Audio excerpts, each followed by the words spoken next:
Hello friends, welcome to this video. मेरा नाम है सक्षम शर्मा और आज इस वीडियो में हम हिस्ट्री का मॉडर्न इंडिया का एक बहुत ही इम्पोर्टेंट टॉपिक डिस्कस करेंगे और ये टॉपिक है माउंटबेटन प्लान। तो चलिए स्टार्ट करते हैं। पहले हमें थोड़ा बैकग्राउंड जानने की ज़रूरत है। तो 1945 में सेकेंड वर्ल्ड वॉर ख़त्म हो गया था और इस सेकेंड वर्ल्ड वॉर में ब्रिटेन और इनके मित्र देशों की जीत हुई थी। लेकिन इस वर्ल्ड वॉर के चलते ब्रिटेन को काफ़ी नुकसान भी हुआ था और अब वो ऐसी सिचुएशन में नहीं थे कि भारत के अंदर अपना नियंत्रण काबू रख सकें। साथ ही उन्हें ये भी डर था कि अगर भारत के अंदर अपना एडमिनिस्ट्रेशन रखा और मान लो इंडियन नेशनल कांग्रेस ने कोई नेशनल मूवमेंट स्टार्ट कर दी, जैसे कि क्विट इंडिया मूवमेंट थी, तो भी वो भारत के अंदर ज़्यादा दिन तक टिक नहीं सकेंगे।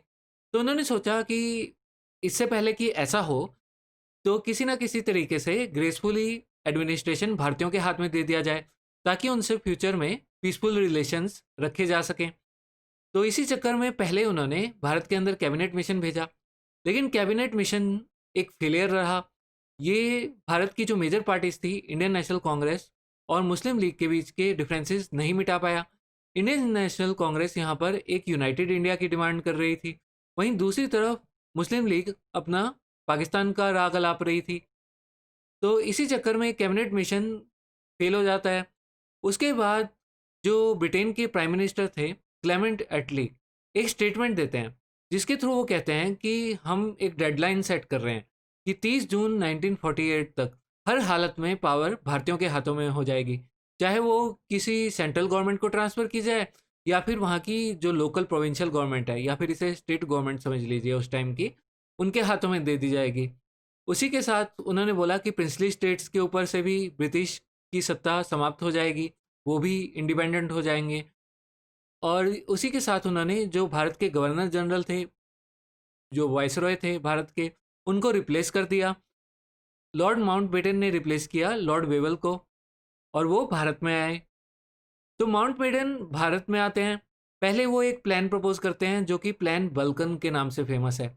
इसके तहत उन्होंने कहा कि भारत के जितने भी प्रोविंसेस हैं, जो प्रांत थे भारत के अंदर, वो सब के सब आज़ाद हो जाएंगे और प्रिंसली स्टेट भी आज़ाद हो जाएंगे। और बाद में जिसको भी जिसके साथ जुड़ने का फैसला करना है वो करते रहना। लेकिन इसके अगेंस्ट भारतीय लीडर इसके बिल्कुल भी पक्ष में नहीं थे। स्पेशली नेहरू इसके बहुत खिलाफ थे, क्योंकि ये भारत को काफ़ी सारे ऐसे टुकड़ों में बांट देता जो एक दूसरे की तरफ हॉस्टाइल होते। तो इसके चलते माउंटबेटन ने ये प्लान वापस ले लिया और उसके बाद अल्टीमेटली माउंटबेटन प्लान आता है। एक्चुअली में ये 3 जून प्लान इसका नाम था, लेकिन ये माउंटबेटन प्लान के नाम से ज़्यादा फेमस है। तो इस प्लान के अकॉर्डिंग जो पावर थी वो काफ़ी जल्दी ट्रांसफ़र कर दी गई, जो कि जून 1948 की डेडलाइन रखी थी, उससे काफ़ी पहले अगस्त 1947 में भारत और पाकिस्तान के हाथों में पावर दे दी गई। और इसी प्लान के अकॉर्डिंग भारत को दो डोमिनियन स्टेटस देके दो कंट्रीज में बांट दिया गया, इंडिया और पाकिस्तान में। उसी के साथ बंगाल और पंजाब का भी पार्टीशन कर दिया गया। इस पार्टीशन के लिए जो सुझाव था वो कुछ इस तरीके से था कि जो लेजिस्लेटिव असेंबलीज थी बंगाल की और पंजाब की, वो मिलेंगी और वो दो ग्रुप्स के अंदर मिलेंगी, जिसमें कि जो हिंदू एरियाज़ के रिप्रेजेंटेटिव्स हैं और मुस्लिम एरियाज़ के रिप्रेजेंटेटिव्स हैं, वो सेपरेटली एक वोट कास्ट करेंगे। और अगर मान लो इनमें से किसी एक सेक्शन ने भी वोट कर दिया पार्टीशन के लिए, तो इन प्रोविंस के दो टुकड़े कर दिए जाएंगे। तो अल्टीमेटली ऐसा ही होता है, क्योंकि दोनों की अ, जो प्रोविंसेस की असेंबलीज थी, उनके ग्रुप्स वोट करते हैं पार्टीशन के फेवर में। तो इन दोनों को दो हिस्सों में बांट दिया जाता है। उसके अलावा पार्टीशन के बाद दोनों डोमिनियन की दो अलग अलग कॉन्स्टिट्यूएंट असेंबलीज बनाने की बात करी गई। तो ये कुछ ऐसा था मैप के अंदर। ये जो आपको येलो एरियाज़ में यहाँ एरियाज़ नज़र आ रहे हैं, ये सारे ब्रिटिश इंडिया के अंदर थे। और जो भी आपको पिंक कलर में दिख रहे हैं, ये सारे प्रिंसली स्टेट्स थे। तो यहाँ पर बात करी गई कि ये पाकिस्तान बनाया जाएगा। पाकिस्तान में इनिशियली ये तो हिस्से थे ही।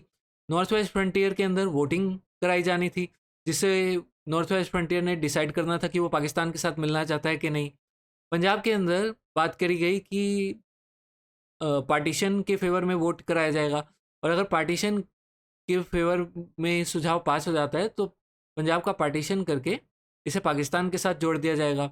उसके बाद सिंध को रेफरेंडम दिया गया कि अगर वो पाकिस्तान के साथ जुड़ना चाहता है या भारत के साथ होना चाहता है, तो सिंध ने पाकिस्तान के साथ ज्वाइन होने का डिसाइड किया। तो इस तरीके से यहाँ पर ये वेस्ट पाकिस्तान क्रिएट हो गया। उसके बाद बंगाल की तरफ आते हैं। तो बंगाल में फिर से पार्टीशन का रेफरेंडम कराया गया जब, और यहाँ पर पार्टीशन के फेवर में वोट पास हो गया, तो एक वेस्ट बंगाल बना और एक ईस्ट बंगाल बना। उसके साथ ही असम का एक डिस्ट्रिक्ट आता था यहाँ पे, सिलहेट डिस्ट्रिक्ट, उसने भी पाकिस्तान के साथ जुड़ने का फैसला लिया, वहाँ पर भी एक रेफरेंडम कराया गया था। तो इस तरीके से भारत को दो टुकड़ों में डिवाइड कर दिया गया।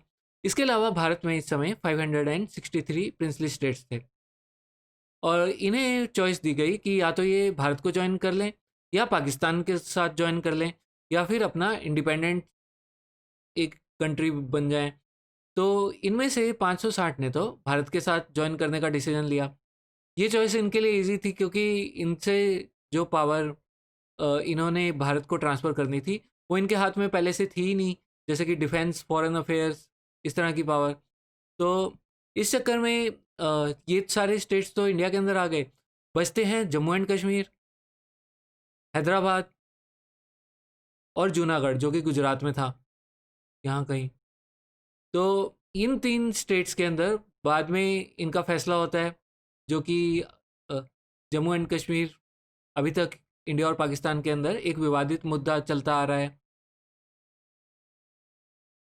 तो वही सब बातें यहाँ लिखी हुई है कि बंगाल में पार्टीशन के लिए रेफरेंडम हुआ, सिलहेट डिस्ट्रिक्ट में रेफरेंडम हुआ, उसके बाद नॉर्थ वेस्ट फ्रंटियर प्रोविंस में भी रेफरेंडम हुआ, और सिंध की लेजिस्लेटिव असेंबली में भी डिसीजन दिया गया, और उन्होंने कॉन्स्टिट्यूएंट असेंबली के साथ ज्वाइन कर सकते थे भारत की, या फिर पाकिस्तान के साथ ज्वाइन कर सकते थे, तो उन्होंने पाकिस्तान के साथ ज्वाइन करने का फैसला लिया। तो इस तरीके से मुस्लिम लीग की डिमांड एक तरीके से मान ली गई एक सेपरेट स्टेट बनाने की। लेकिन साथ ही क्योंकि कांग्रेस यूनिटी चाहती थी, तो कांग्रेस की तरफ फेवर किया गया, ज़्यादा स्टेट्स को, प्रिंसली स्टेट को आग्रह किया गया कि वो इंडिपेंडेंट इंडिया के अंदर कांग्रेस के साथ ज्वाइन करें।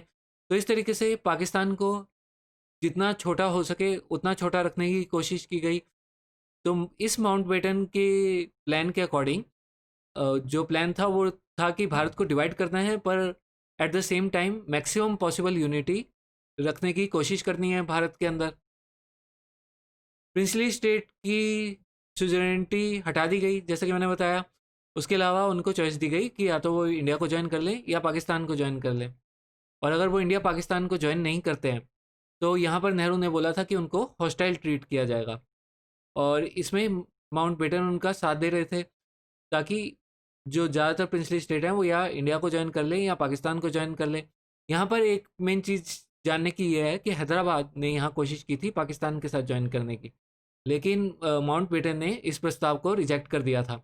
अल्टीमेटली भारत ने इनके हैदराबाद के ऊपर इंटरनल कन्फ्लिक्ट के चलते 1948 में सेना भेज के हैदराबाद को अपने अंडर ले लिया था।